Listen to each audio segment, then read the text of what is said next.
আমরা বাঙালি, তাই ভর্তা খেতে খুব পছন্দ করি, আর সেটা যে ধরনেরই ভর্তা হোক না কেন। হ্যালো ভিউয়ার্স, আসসালামু আলাইকুম। আজকে আমি আপনাদেরকে আনকমন ভর্তা করে দেখাবো, আর সেটা হলো লাজনে ডাঁটার ভর্তা। প্রথমে আমি লাজনে ডাঁটাগুলো ভর্তা করে নেব। আর লাজনে ডাঁটা আমি এভাবে টুকরো টুকরো করে কেটে নিয়েছি, একটু বড় সাইজ করে। আপনারা চাইলে এর থেকে ছোট করে কেটে নিতে পারেন, তবে এভাবে বড় বড় করে টুকরা করে কাটলে বিচিগুলো বের করতে সুবিধা হয়। এই জন্য আমি এইভাবে বড় সাইজ করে কেটে নিয়েছি।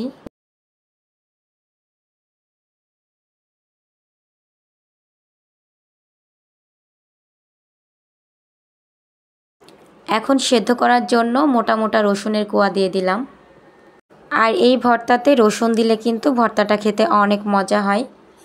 তাই আপনারা এরকম লাজনে ডাঁটার ভর্তা বানালে এরকম লাজনে ডাঁটার সাথে মোটা মোটা রসুনের কোয়া দিয়ে সেদ্ধ করে নেবেন। এখন দিয়ে দিচ্ছি লাল মরিচ। আর এই লাল মরিচগুলো কাঁচা মরিচের মধ্যে থাকে। আর এই ডাঁটা সেদ্ধ করতে কিন্তু খুব বেশি সময় লাগে না, অল্প সময়ের মধ্যে সেদ্ধ হয়ে যায়। আর আপনারা চাইলে ঝালের পরিমাণটা কমিয়ে বাড়িয়ে নিতে পারেন। এখন সেদ্ধ করার জন্য যতটুকু পানি লাগবে সেই পরিমাণ অনুযায়ী পানি দিয়ে দিলাম। ডাঁটা সেদ্ধ হতে খুব বেশি সময় লাগে না, তাই সামান্য পানি দিয়ে দিয়েছি, মানে যতটুকু লাগবে। এখন সবগুলো একটু নেড়েচেড়ে ভালোভাবে মিক্স করে নিচ্ছি পানির সাথে। এখন ঢাকনা দিয়ে কিছুক্ষণ ঢেকে রেখে এগুলো সেদ্ধ করে নেব। ফিরে আসলাম কিছুক্ষণ পর।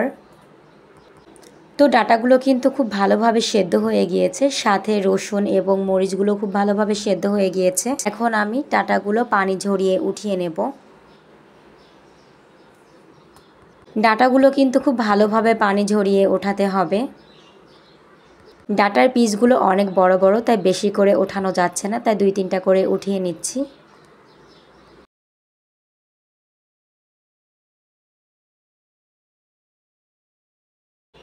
ডাঁটাগুলো ওঠানো হয়ে গিয়েছে। এখন আমি শুকনা মরিচ ভেজে নেব তেলের উপরে।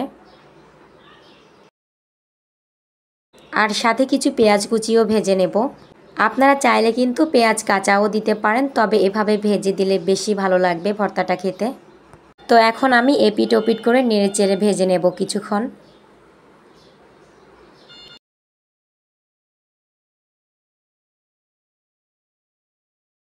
মরিচ এবং পেঁয়াজ ভাজা হয়ে গিয়েছে, এখন আমি উঠিয়ে নেব। আর এইদিকে ভর্তা করার জন্য যা যা লাগবে সব কিছু রেডি করে নিয়েছি। এখন একটা চামচের সাহায্যে ডাঁটার বিচিগুলো বের করে নেব। তো দেখুন ভেতরটা কিন্তু খুব ভালোভাবে সেদ্ধ হয়ে গিয়েছে। এখন আমি একটা ছোট চামচ দিয়ে টেনে ভেতরের বিচিগুলো বের করে নেব। এভাবে চামচ দিয়ে ডাঁটার ভেতরের বিচিগুলো বের করতে কিন্তু খুব সুবিধা হয়। তো দেখতে পাচ্ছেন চামচের সাহায্যে কিন্তু বিচিগুলো খুব সুন্দরভাবে ছাড়ানো যাচ্ছে।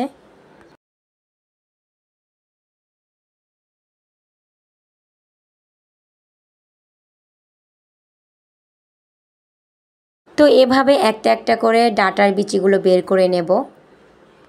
আর লাজনে ডাঁটার বিচি খেতে তো আমার অনেক ভালো লাগে, সেটা ভর্তা হোক বা রান্না হোক।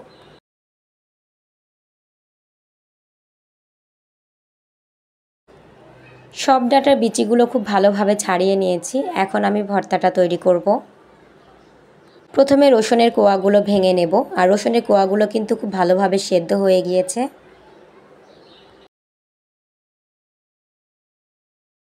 এখন লাল মরিচগুলো ভেঙে নেব।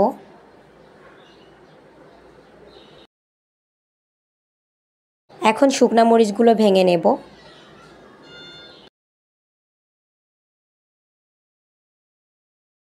এক হাত দিয়ে ভেঙে নিতে পারলাম না, তাই আমি 2 হাত দিয়ে এভাবে মরিচগুলো ভেঙে নিচ্ছি। এখন 2 রকমের মরিচ, পেঁয়াজ, রসুন হাত দিয়ে ভালোভাবে মিক্স করে নিয়েছি। এখন রেডি করা ডাঁটার বিচিগুলো ঝালের মধ্যে দিয়ে আমি হাত দিয়ে ভালোভাবে ভর্তা করে নেব। তো এভাবে সবগুলো হাত দিয়ে ভালোভাবে মিক্স করে নিচ্ছি। আর এই ভর্তাটা খেতে আসলে অনেক টেস্টি হয়েছিল, আপনারাও ট্রাই করবেন, আশা করি খেতে খুবই ভালো লাগবে।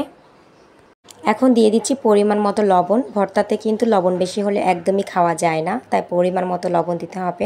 এখন দিয়ে দিচ্ছি সরিষার তেল। এখন সবগুলো আবারও ভালোভাবে মিক্স করে নেব।